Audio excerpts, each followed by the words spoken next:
The International Monetary Fund has called on the federal government of Nigeria to reduce its debt by focusing on increasing the tax basket and compliance as a means of generating revenue to cut borrowing.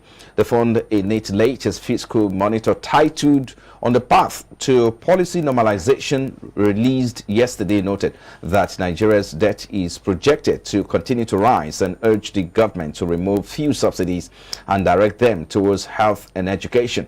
The Minister of Finance, Budget and National Planning, Zainab Ahmed, last week said Nigeria has secured a World Bank facility worth $800 million US as the first tranche of palliatives to cushion effect of a planned removal of petrol subsidy by June.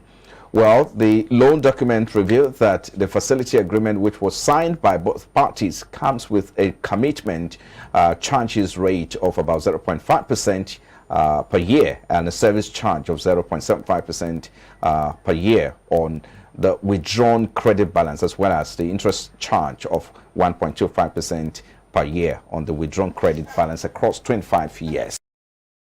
With you, Kasimo, IMF is asking Nigeria to increase the tax basket as a means to cut borrowing and also to generate revenue. What does this mean for the economy?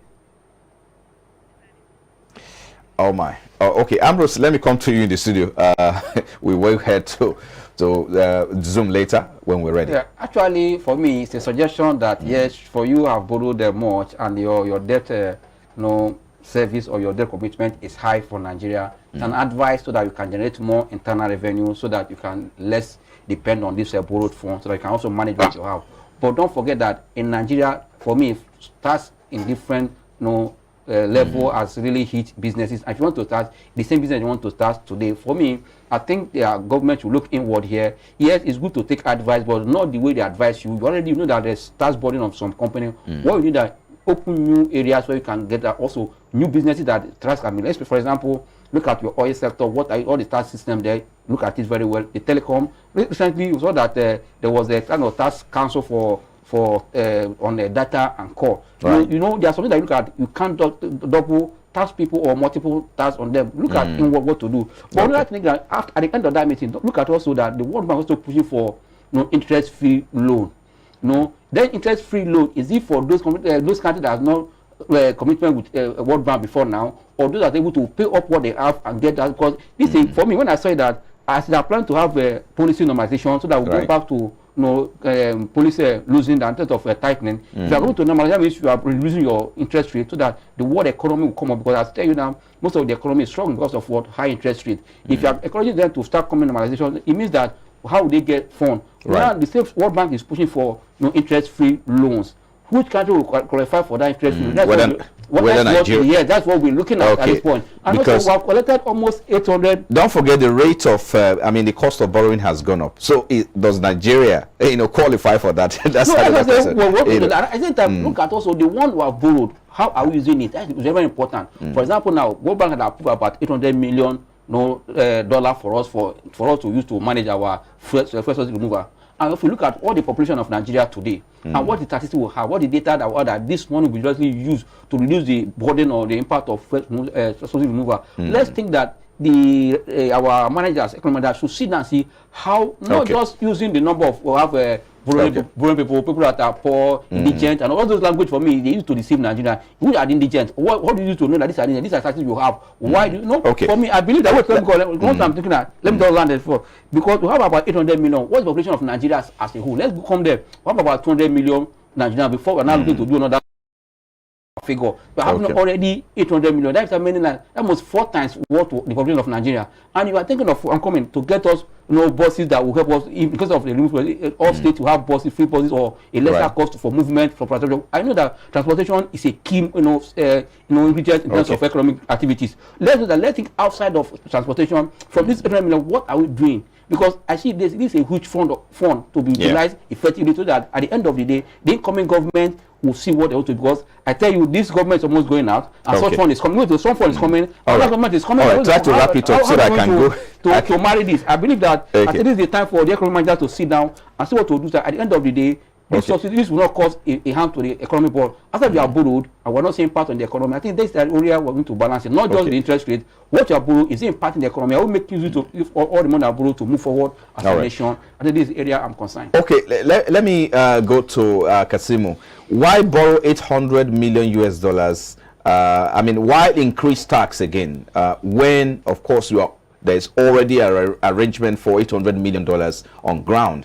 Talk to us about this. It looks like... talking to you, I don't support increasing tax rate. Yes. Because we have already signed the African Free Trade Zone.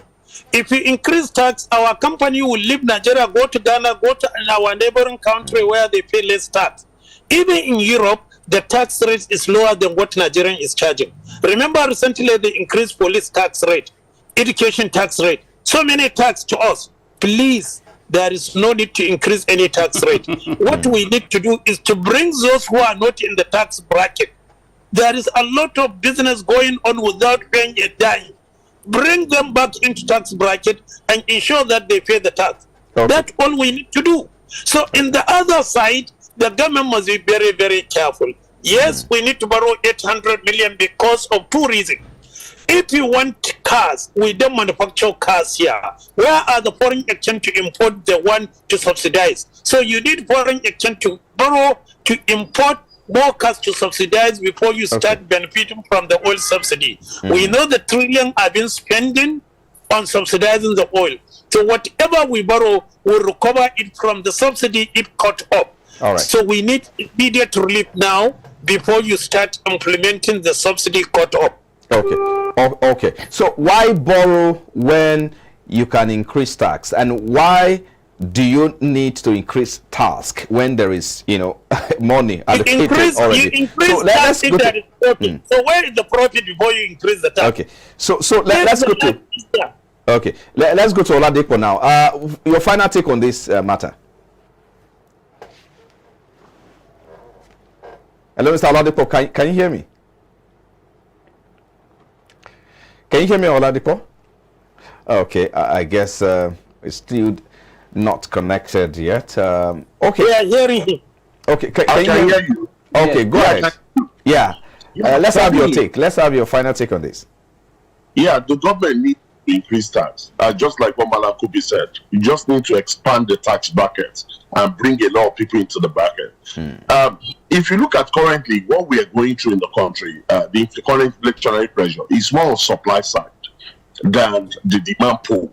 And if you try to increase tax, what that will mean is that the prices of products in the market will actually surge higher again. It also means that we will also encounter further increase in inflationary pressure. So it doesn't make sense for us to say it's about the time for us to actually start increasing tax when we have not fully exhausted the opportunity of bringing a lot of people in the tax bracket. If you do an analysis of the number of people that are actually currently in the tax bracket, I doubt it's up to 5% of the whole population.